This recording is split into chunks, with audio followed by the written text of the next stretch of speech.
ये कहानी है एक ऐसी राइटर की जिसको अकेला पाकर कुछ बदमाश लड़कों ने उसे बंदी बनाकर उसके साथ जबरदस्ती घिनौना काम किया और उसके बाद उस लड़की के साथ किया हुआ देखेंगे हम इस पूरी कहानी में।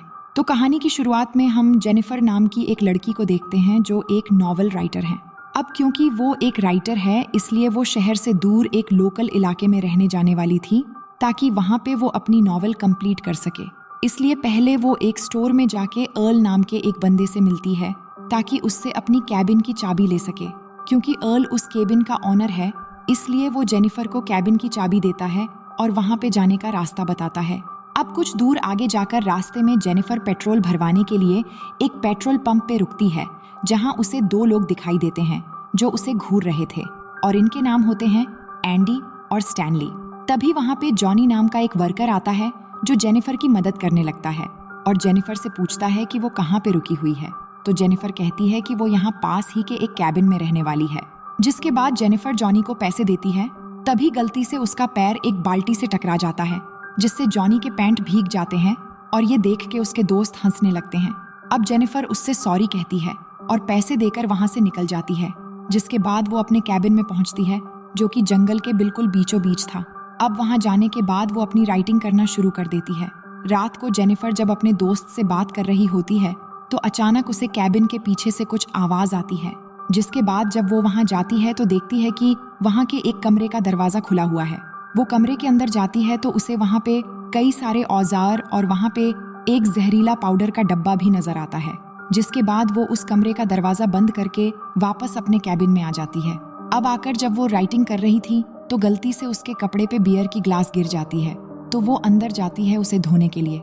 तभी यहाँ पे हम देख पाते हैं कि खिड़की से उसे कोई देख रहा है। अब अगली सुबह जब जेनिफर जॉगिंग कर रही होती है तो उसे जंगल के बीच एक छोटा सा पुराना घर दिखाई देती है और जब वो उस घर के अंदर जाती है तो देखती है कि वो घर पूरा खाली है और अंदर कोई भी नहीं है। उसके बाद वो अपने कैबिन में वापस आती है और वॉशरूम में जाती है। लेकिन जब वो टेप ऑन करती है तो उसके अंदर पानी नहीं आ रहा था। इसलिए वो हेल्प के लिए कॉल करती है तो एक मैथ्यू नाम का बंदा उसके घर में आता है पाइप ठीक करने के लिए। लेकिन जब वो उसकी पाइप ठीक कर देता है तो जेनिफर खुश होकर उसके गाल पे एक किस करती है और उसका शुक्रिया अदा करती है। अब मैथ्यू थोड़ा बुद्धू टाइप का इंसान है इसलिए वो शर्माकर वहाँ से भाग निकलता है। वहीं शाम को मैथ्यू, स्टैनली, एंडी और जॉनी के साथ फिशिंग करने जाता है जहाँ वो उन्हें बताता है कि शहर की उस लड़की ने मुझे गाल पे किस किया। ये सुन के जॉनी को बहुत बुरा लगता है और उसे कहता है कि ऐसा हो ही नहीं सकता। तभी स्टैनली जॉनी को अपने कैमरे में जेनिफर की वीडियो दिखाता है। यानी वो स्टैनली ही था जो उसे खिड़की से देख रहा था। ये सब देखकर जॉनी की नीयत खराब हो जाती है और अपने दोस्तों से जेनिफर के बारे में उल्टा सीधा बोलने लगता है और कहता है कि देखना, आज रात को ही मैं इस लड़की का शिकार करूंगा। अब रात को जेनिफर जब सो रही होती है तो अचानक उसके दरवाजे से कुछ आवाज आती है और जब वो वहां जाती है तो वहां पर उसे एक मरी हुई चिड़िया दिखती है। ये देखकर वो काफी घबरा जाती है। जिसके बाद वो अपने कैबिन में वापस आ जाती है। लेकिन आते ही वो देखती है कि उसके लैपटॉप में उन आदमियों की फोटो है जिससे वो काफी डर जाती है और तभी वो तीनों रूम में आकर उसे घेर लेते हैं। लेकिन जेनिफर इन्हें कहती है कि तुम लोग यहाँ क्यों आए हो और इनसे झूठ बोलती है कि मेरा बॉयफ्रेंड यहाँ आने वाला है इसलिए तुम सब यहाँ से तुरंत चले जाओ। तो जॉनी कहता है कि मुझे पता है इसका कोई बॉयफ्रेंड नहीं है और मैंने सुना है कि इसने मैथ्यू को गाल पे किस किया था। ये कहकर वो मैथ्यू को बुलाकर अंदर लाते हैं। लेकिन जेनिफर कहती है कि मैंने उसका शुक्रिया अदा करने के लिए वो किस किया था। तो जॉनी कहता है कि मैं शहर की लड़कियों को अच्छी तरह जानता हूँ और उन्हें क्या चाहिए होता है ये भी जानता हूँ। जिसके बाद जॉनी जेनिफर को दारू की बोतल देता है और उसे पीने के लिए कहता है। लेकिन जेनिफर ये नहीं करना चाहती। तो जॉनी कहता है कि अगर तुम दारू पी लोगी तो हम लोग यहाँ से चले जाएंगे। जिसके बाद जेनिफर न चाहते हुए भी दारू पी लेती है लेकिन वो लोग फिर भी वहां से नहीं जाते। और तो और जॉनी एक बेसबॉल बैट उसके मुंह में लगाता है और जेनिफर को अपना दांत दिखाने के लिए कहता है। तो जेनिफर उसे अपना दांत भी दिखाती है लेकिन जॉनी उसके दांत पकड़ के हिलाने लगता है। जिसके बाद एक गन निकालकर जेनिफर से कहता है कि इस गन को किस करो और इमेजिन करो कि मैं ही तुम्हारा बॉयफ्रेंड हूँ। और उस गन को किस करवाता है और गन को उसके मुंह में डालकर हिलाने लगता है। वहीं मैथ्यू को ये सब देखकर अच्छा नहीं लग रहा था इसलिए वो अपना मुंह दूसरी तरफ कर लेता है। उसके बाद एंडी जेनिफर के मुंह में एक बॉटल डालता है और उसे फोड़ने वाला होता है। लेकिन तभी जेनिफर उसे धक्का देकर गिरा देती है और अपने बैग से स्प्रे निकालकर स्टैनली की आंखों में डाल देती है और वहां से निकलकर भागने लगती है। अब भागते भागते सुबह हो जाती है और रास्ते में उसे 2 आदमी मिलते हैं, जिनमें से एक अर्ल नाम का वही बंदा भी था जिसने उसे चाबी दी थी। इसके बाद वो उनको सारी बातें बताती है तो दूसरा बंदा जेनिफर से कहता है कि मैं एक शेरिफ हूँ, तो तुम चिंता मत करो। इसके बाद शेरिफ अर्ल से कहता है कि तुम जंगल की दूसरी तरफ जाओ। ये कहकर वो जेनिफर को अपने साथ लेके वापस उसके कैबिन में जाता है और जाकर जब वो वहाँ पे छानबीन करता है तो उसे वहाँ पे कोई भी नहीं मिलता, लेकिन उसे वहाँ पे जेनिफर की बियर बोतल मिलती है। तो वो कहता है कि शायद पीने की वजह से तुम्हें हेलुसिनेशन हुआ है, लेकिन जेनिफर कहती है कि मुझे कुछ भी नहीं हुआ है। इन लोगों ने सच में मेरे साथ जबरदस्ती करने की कोशिश की थी। लेकिन शेरिफ यकीन नहीं करता और जेनिफर की तलाशी लेने लगता है और हम देखते हैं कि वो तलाशी करने के बहाने जेनिफर की बॉडी को गलत तरीके से टच कर रहा है। तभी वो चारों लड़के वहाँ पे आ जाते हैं और जेनिफर को देख के मुस्कुराने लगते हैं। ये देख के जेनिफर समझ जाती है कि वो शेरिफ भी उनसे मिला हुआ है, जिसके बाद शेरिफ भी जेनिफर के साथ बदसलूक करने लगता है और मारने लगता है और कहता है कि अब तुम्हारे साथ बहुत बुरा होने वाला है। उसके बाद जॉनी जेनिफर को पकड़ लेता है और मैथ्यू को अपने कपड़े उतारने के लिए कहता है और कहता है कि आज मैं तुझे एक मर्द बनाऊंगा। तो मैथ्यू अपने कपड़े उतारने लगता है। उसके बाद वो जबरदस्ती जेनिफर के कपड़े फाड़ देते हैं और उसे नीचे लेटाकर मैथ्यू से कहते हैं कि तुम इसके साथ संभोग करो। जिसके बाद मैथ्यू जेनिफर के साथ जबरदस्ती गंदा काम करने लगता है, जिससे जेनिफर को बहुत दर्द होता है और वो चिल्लाने लगती है। तभी शेरिफ के घर से उसकी बेटी एंजल का कॉल आता है, जिस पर उसकी बेटी कहती है कि आज वो घर पे जल्दी आए, जिससे शेरिफ अपने बेटी से वादा करता है कि आज वो जल्दी घर वापस आ जाएगा। उसके बाद वो लोग जेनिफर को छोड़ के वहां से चले जाते हैं।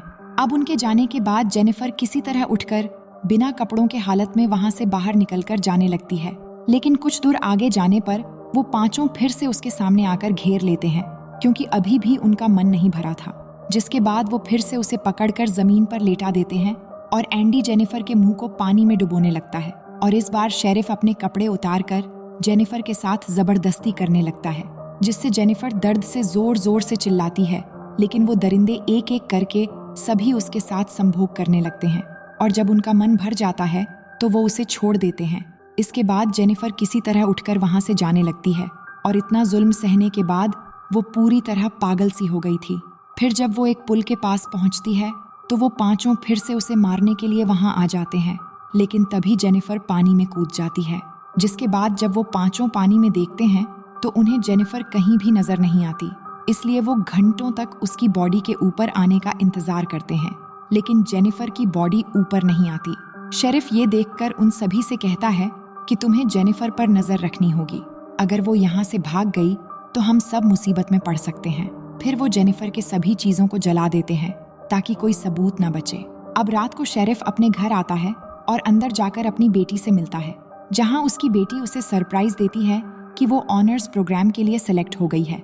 फिर अगले दिन शेरिफ अर्ल के पास जाता है और उसे उसकी केविन की चाबी लौटा देता है। तभी अर्ल उसे पूछता है कि क्या वो लड़की यहाँ से चली गई, जिस पर वो कहता है कि हाँ, वो लड़की चली गई। अब अगले सीन में हम देखते हैं कि ये सभी अभी भी जेनिफर को ढूंढ रहे हैं, लेकिन उन्हें वो कहीं नहीं मिलती और वही मैथ्यू ने जेनिफर के साथ जो अत्याचार किया था, ये सब सोचकर उसे काफी गिल्टी फील हो रहा था। अब एक दिन अर्ल शेरिफ को कॉल करता है और कहता है कि उसे जेनिफर की बहन का कॉल आया था, जो कह रही थी कि जेनिफर अभी तक वापस क्यों नहीं आई, तो क्या तुमने उसके साथ कुछ गलत तो नहीं किया। इस पर शेरिफ कहता है कि नहीं, ऐसा कुछ भी नहीं हुआ, वो बस वहां से चली गई।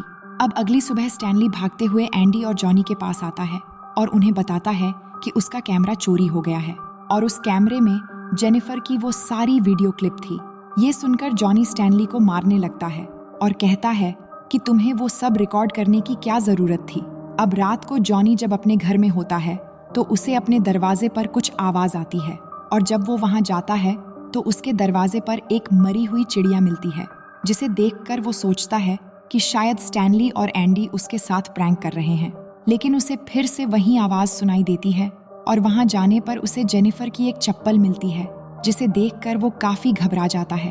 तभी उसे झाड़ियों में से एक और आवाज सुनाई देती है और आगे जाने पर उसे मैथ्यू के हाथ के रबर बैंड्स मिलते हैं, जिससे उसे लगता है कि मैथ्यू ही ये सब कर रहा है। अब अगले दिन हम शेरिफ को अपने घर आता हुआ देखते हैं, जहां उसकी वाइफ एक गिफ्ट देकर उसे कहती है कि किसी ने तुम्हारे लिए ये भेजा है, जिसके अंदर एक कैसेट भी है। अब शेरिफ जब उस कैसेट को हाथ में लेकर देखता है तो वो काफी डर जाता है और उन लड़कों के पास जाता है, जहां जाकर वो स्टैनली को पीटने लगता है और कहता है कि तुम्हें वो वीडियो रिकॉर्ड करने की क्या जरूरत थी। तभी जॉनी कहता है कि कल रात को मुझे भी कोई परेशान कर रहा था और मुझे पता है कि ये सब मैथ्यू ही कर रहा है, क्योंकि उसे जेनिफर की मौत से गिल्टी फील हो रहा है, इसलिए वो हमें डराना चाहता है। फिर शेरिफ उन्हें मैथ्यू को ढूंढ कर लाने के लिए कहता है और वो खुद अर्ल के पास जाता है और उसे शूट करके मार देता है, क्योंकि अर्ल को भी उन पर शक हो गया था। इधर मैथ्यू जेनिफर के घर के बाहर बैठकर गिल्टी फील कर रहा था। तभी उसे जेनिफर की आवाज सुनाई देती है, जिससे वो ऊपर जाता है तो उसके सामने जेनिफर एक सोफे पर बैठी हुई थी। फिर वो उसे अपने पास बुलाती है और कहती है कि मुझे पता है कि तुम गिल्टी फील कर रहे हो। तभी मैथ्यू जेनिफर से माफी मांगने लगता है और कहता है कि मैंने जानबूझकर तुम्हारे साथ ऐसा नहीं किया था, लेकिन जेनिफर उसके गले में एक रस्सी डालकर जोर से कसने लगती है, जिससे मैथ्यू बेहोश हो जाता है। वहीं एंडी और स्टैनली मैथ्यू को ढूंढ रहे होते हैं और ढूंढते ढूंढते एंडी एक सुनसान घर के अंदर जाता है, जहां पर उसे एक गद्दा दिखता है।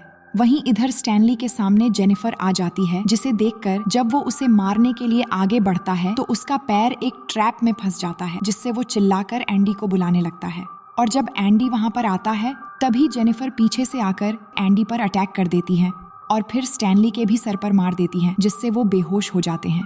अब एंडी की जब आंख खुलती है तो वो खुद को लकड़ी के सहारे एक बाथ टब पर लेटा हुआ पाता है। तभी जेनिफर वाटर ऑन करके उस टब को भरने लगती है। इधर स्टैनली को भी उसने एक पेड़ से बांध रखा होता है और उसे चूहा खिलाते हुए उसका वीडियो बनाने लगती है और उसकी आईब्रो पर फिशिंग हुक लगाकर उस धागे को पेड़ से बांध देती है, जिससे वो अपनी आंखें न झपका पाए। फिर वो एंडी के पास जाती है, यानी जेनिफर दोनों को एक साथ मार रही है और दोनों आसपास ही हैं। अब जेनिफर एंडी के पास आती है, लेकिन एंडी उससे माफी मांगने लगता है। तभी जेनिफर उससे कहती है कि मैं भी तुम्हारे सामने ऐसे ही गिड़गिड़ाई थी, लेकिन तुम लोगों ने मेरी एक भी नहीं सुनी और सबने जमकर मेरा फायदा उठाया। जिसके बाद वो उसका मुंह पानी में डुबोकर कहती है कि मैं तुम्हें बहुत बुरी मौत देने वाली हूँ। फिर वो स्टैनली के पास जाती है और एक मछली का पेट फाड़कर उसका मांस निकालकर स्टैनली की आंखों में घुसा देती है। इसके बाद वो एंडी के पास जाकर उसके पानी में जहरीला पाउडर मिला देती है और उसके नीचे से एक लकड़ी निकाल देती है, जिससे एंडी उस पानी में चला जाता है और उसका मुंह जल जाता है। इधर स्टैनली के पास कुछ पंछी आकर उसकी आंख में लगा मांस खाने लगते हैं और साथ ही उसके आंखें भी निकाल लेते हैं, जिससे बहुत बुरी तरह से उसकी भी मौत हो जाती है और इस तरह से वो दोनों को मार देती है। उसके बाद जेनिफर पेट्रोल पंप में जाती है, जहां वो जॉनी पर हमला करके उसे किडनैप कर लेती है। जिसके बाद जब जॉनी की आंख खुलती है तो वो अपने आप को बिना कपड़ों में बंधा हुआ पाता है और जेनिफर को सामने देखकर हैरान हो जाता है। इसके बाद जेनिफर उससे कहती है कि क्या तुम जानते हो मैं तुम्हारे साथ क्या करने वाली हूँ? ये कहकर वो एक एक करके उसके सारे दांत निकाल देती है, जिससे जोनी को बहुत दर्द होता है और जेनिफर को गाली देने लगता है। ये सुनकर जेनिफर कहती है कि तुम्हें अपनी मर्दानगी पर बहुत गुरूर है ना, आज के बाद नहीं होगा, क्योंकि आज मैं तुम्हारी मर्दानगी उखाड़ देने वाली हूँ। ये कहकर वो एक कैंची लेकर उसका वो काट डालती है और काट कर उसके मुंह में डाल देती है, जिससे जोनी बहुत जोर जोर से चिल्लाता है और उसकी वहीं पर मौत हो जाती है। वहीं शेरिफ जब अपने काम पर होता है तो उसकी बीवी उसे कॉल करती है और कहती है कि हमारी बेटी एंजल की एक टीचर आई है। तभी एंजल भी शेरिफ से कहती है कि मेरी टीचर बहुत अच्छी है, जो मुझे यहाँ से एक प्लेग्राउंड में ले जाने वाली है। लेकिन शेरिफ उससे कहता है कि तुम्हारी टीचर से मेरी बात करवाओ। तभी हम देखते हैं कि वो टीचर कोई और नहीं बल्कि जेनिफर ही है, जो वहाँ पर नकली टीचर बन के आई है। जिसके बाद जेनिफर जब शेरिफ को अपना नाम बताती है तो वो ये सुनकर हैरान हो जाता है और जेनिफर से कहता है कि प्लीज मेरी बेटी को चोट मत पहुंचाना। जिसके बाद जेनिफर फोन काट देती है और उसकी बेटी को अपने साथ ले जाती है। और जब शेरिफ घर पहुंचता है और उसकी बीवी उसे बताती है कि उसकी टीचर उसे प्लेग्राउंड में लेकर गई है। जिसके बाद शेरिफ जल्दी से प्लेग्राउंड में पहुंचता है और अपनी बेटी को ढूंढने लगता है, लेकिन वहां पर उसकी बेटी उसे नहीं मिलती, जिससे वो फिर से कार लेकर वहां से जाने वाला होता है। लेकिन तभी जेनिफर पीछे से उस पर हमला कर देती है और उसे अपने साथ ले जाती है। और जब शेरिफ की आंखें खुलती हैं तो वो खुद को बंधा पाता है और उसके बैक साइड में जेनिफर ने उसकी शॉर्ट गन डाली हुई होती है। जिसके बाद शेरिफ दर्द से जूझते हुए जेनिफर से कहता है कि प्लीज मुझे मत मारो और यहाँ से जाने दो।